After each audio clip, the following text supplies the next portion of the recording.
Hey everybody, I'm Katallina, and today we're here to talk about episode 1 of Dragon Ball Daima. This episode used a lot of past information to get things set up and get it moving, which to me made it a little slow to get into.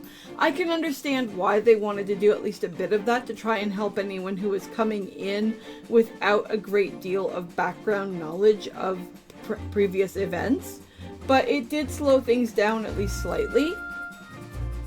That said, I think that we did get things going rather nicely underway.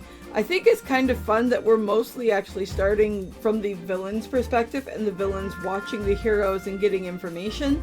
I think it's also kind of clever that the way that everything turned out and the way that the villains ended up getting the information was actually because of the heroes' success and because of their willingness to watch what the heroes were doing and what was going down in general.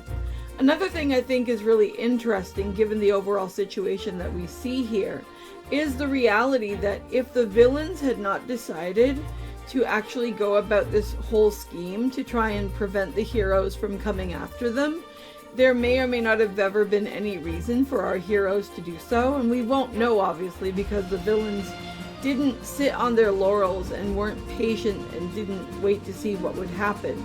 They took the initiative, they went after the Dragon Balls, they made this wish that we see by the end of the episode, and they created a problem directly for the heroes, and I'm sure inevitably that will be something that they will regret. I really wonder whether they would have done better if they had simply focused their attention elsewhere where the heroes wouldn't necessarily have needed to go looking, or where the heroes wouldn't really know they existed, especially given that they had just taken out, I think it's Babidi, and that they had befriended Majin Buu. They wouldn't really have had as much of a motive unless something crossed their path.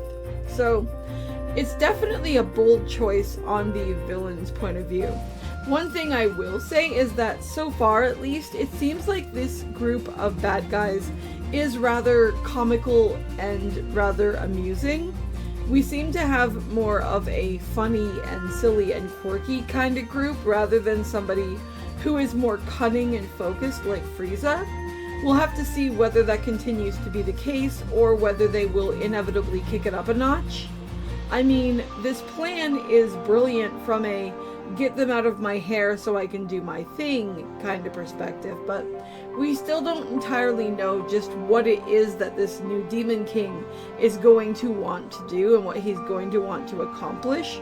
So whether the point was purely to be preemptive and make it so that nothing would be standing in his way so he could just do his thing in general, or whether he has some further down, more nefarious and more diabolical plan is something we're going to have to be patient as we investigate and find out. I do find it interesting that this character also seems to have at least a pair of Kai with him, as well as a Namek. It's interesting to see these different characters working together, and I think there was some kind of reference to the reality that they all have pointy ears, which, I mean, please tell me that is not going to be the through line as to why they're working together, because that would be incredibly silly, but we'll have to wait and see. I mean, who knows just what kind of backstory there's going to be, whether there has been misinformation between people, whether the people who are working with this Demon King have done things in their past that are sinister. I wonder though if this Elder Namek is working with them. Why, when he created the Dragon Balls for their race, did he make it so difficult? Or was he not working with them when he made those, and he made them in opposition to the people of the planet that he was on? That's definitely a question worthy of consideration. I also wonder whether this new Demon King is going to regret that he decided to make it seem like he wasn't necessarily going to fund the research of the female Kai who approached him about actually funding her research projects, because it seems like she took off before the rest of the group did, and like she seems to have gone somewhere, and it's very possible she might be able to cause some mischief for them down the road, and that choice to potentially cheap out on her for whatever number of reasons might be something that bites our new Demon King square on the rear end. We'll have to wait and see. At the same time, we see that our heroes have successfully, as I said, befriended Majin Buu. They seem to be having a party.